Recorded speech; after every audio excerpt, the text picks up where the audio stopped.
Hey everybody, welcome back to Tech Odyssey. So today I'm here for an unboxing and review of the Magic Trackpad. Now if you've seen my videos lately, you know that I picked up a 16-inch MacBook Pro and I've been using that mostly like 75% of my computer usage now, and I'm doing all of my editing on it with Final Cut Pro. So it is nice having the trackpad on the laptop, especially as large it is, but I wanted to pick one of these up. I always wanted one, and now that I'm using this Mac almost full time, it gives me a little bit more of a desktop feel. So before I get into this, I do want to say, if this is your first time stopping by the channel, I appreciate you being here. If you enjoy the video, please hit the like and the subscribe button and the little notification bell so you get updates when new videos come out. Now, let's take a look at the Magic Trackpad.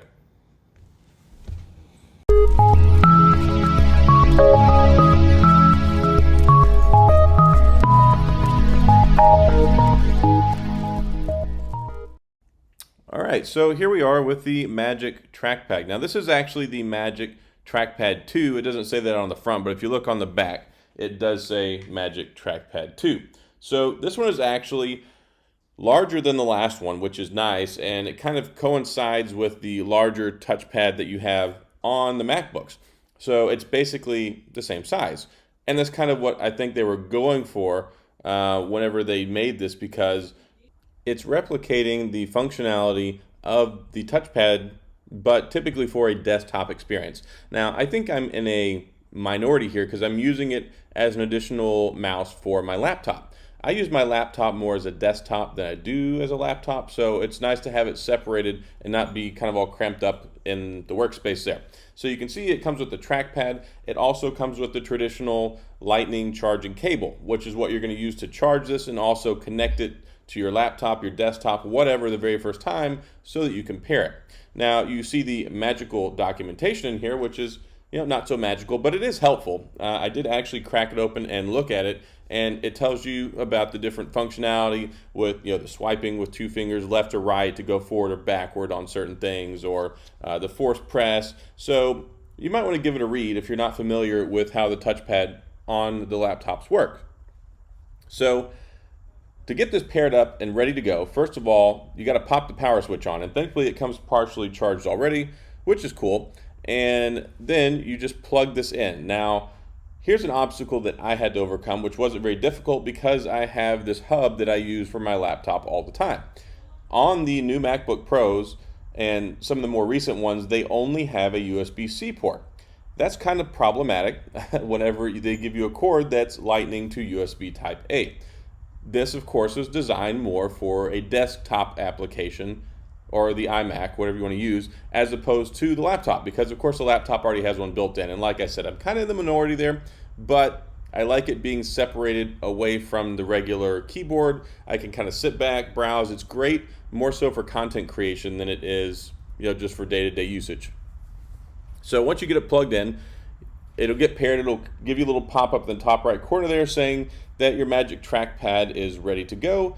And then that's it. I mean, there's basically no extra work that you have to do. And that's one thing that I really do love about Apple products. And I've never really been an Apple user before when it comes to their computers and stuff, but everything's so simple and easy to do. Just like plugging in the monitor. If you watched my other video, you plug it in, it's good to go. So I want to show you here kind of a comparison with the touchpad on the laptop itself. It's, like I said, basically it's the same size. The texture feels the same. It looks the same. It's just that, well, it's separate. And like I said, this is kind of intended to give people using a desktop or an iMac that same sort of touch manipulation and touch controls and swipe gestures that us people who use laptops get to use on the daily, as opposed to somebody who's stuck using a mouse. So I like that they did this, and I think that it's a really good application for certain people who are interested. All right, so some of the cool stuff about this, obviously it plugs in with the Lightning charging port. It has the cable that comes with it, but if you don't have a USB-C adapter for it, you're kind of going to have some issues. But fortunately, that's not the biggest problem, I don't think. But I have a little USB hub thing, so I was able to connect it that way. Once you plug it in, it's ready to go, quick, fast, and a hurry. Takes no time at all. They say that it lasts for up to about a month. Now, I'm sure that's mixed usage. They're not going to give you the hours on that. I'm not going to test this for an entire month to let you know, okay, it died at 26 days with my usage. Your mileage may vary. So if you use it for 3 hours a day, I use it for 8 hours a day, yeah, there's going to be some significant disparity there between how long the battery actually lasts. But it's nice, it's lightweight. You can see it's kind of like a wedge here, and it's kind of graduated, it slopes up a little bit, which is nice because it kind of follows the natural curvature of your hand, so your fingers will come in contact with it, before like the palm of your hand or anything like that. Kind of like a mouse would anyway, it kind of arches up a little bit. Well, since this is kind of like an extension of your fingers for a touchpad, it makes sense. Now, the top layer is actually like a frosted glass. It has a little bit of texture to it, which is nice. It feels really pleasant. It's almost an identical copy of what you have on your MacBook Pro, MacBook Air, whatever. And as far as being a desktop application, it's nice. So if you've got a desktop Mac computer, then this kind of gives you the touch sensitivity functionality of using a laptop, but like if you've got the iMac, you've got that big screen, or however your configuration is set up. Then for somebody like me, the reason I like it is because I use my laptop like a desktop. Well, I don't like having my hands all cramped and bunched up right here on my laptop. So being able to take that trackpad, pop it off to the side, I've got the wireless functionality, so I don't have to have a wire running anywhere. It's not like my regular PC. You don't have to change the batteries out. You just top it off with the lightning charging cable whenever you need to. And then to preserve the battery, make it last longer, make sure you hit that power switch when you get done using it. That way it's not going to drain your battery even further, even though, you're just pretty smart about those things. It's got the little rubber grommets or stoppers, whatever you want to call it, on the bottom. So when it's sitting on a flat surface, you don't have to worry about it sliding around while you're using it, which is good, especially since you don't have a mouse pad under it. You don't want to risk, scratching up anything that it gets put on. This keeps you from getting the scratches, and it keeps it from moving around. And then you got the cool little Apple, cutout on the bottom as well, because of course, Apple. But overall, I've been really happy with it so far. I like it, and it's a really nice extension for me to be able to use my laptop. Like I said, I don't like being all bunched up here. I just put this off to the side, and I can continue using my laptop just like normal. One would even say it's magic. Sorry, I had to do that. So that's all I've got on my review and impressions of the Magic Trackpad. Now, one other thing I do want to talk about, though, it is a little on the pricey side, $129. So yeah, you could get a much cheaper alternative like a mouse, and I think even the Apple mouse is only like 79 bucks. But if you want the trackpad, you got to pay the trackpad premium. It comes in silver, and it also comes in space gray. So the silver model, 129 bucks. The price is not so magical, but here's an even more unmagical price. If you want to get the space gray model, it's $149.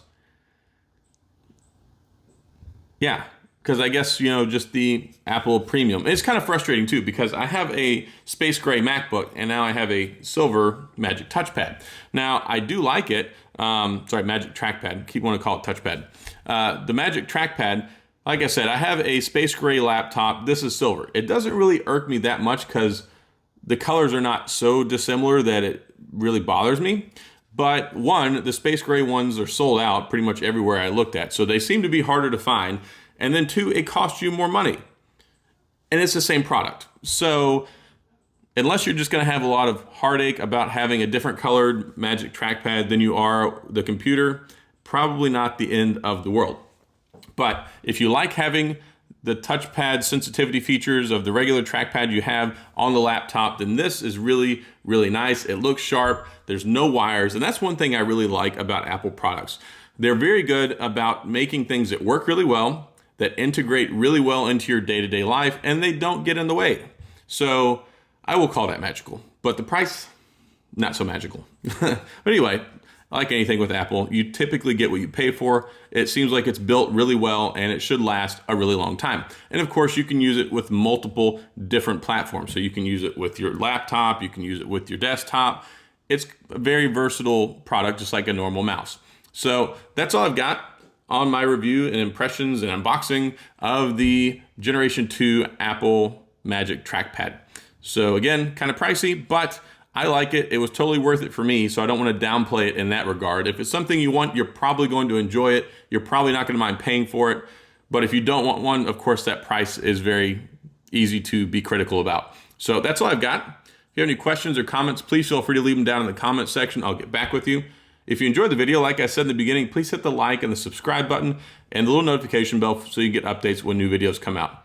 As always, thanks for watching. I appreciate you being here, and I'll see you guys next time.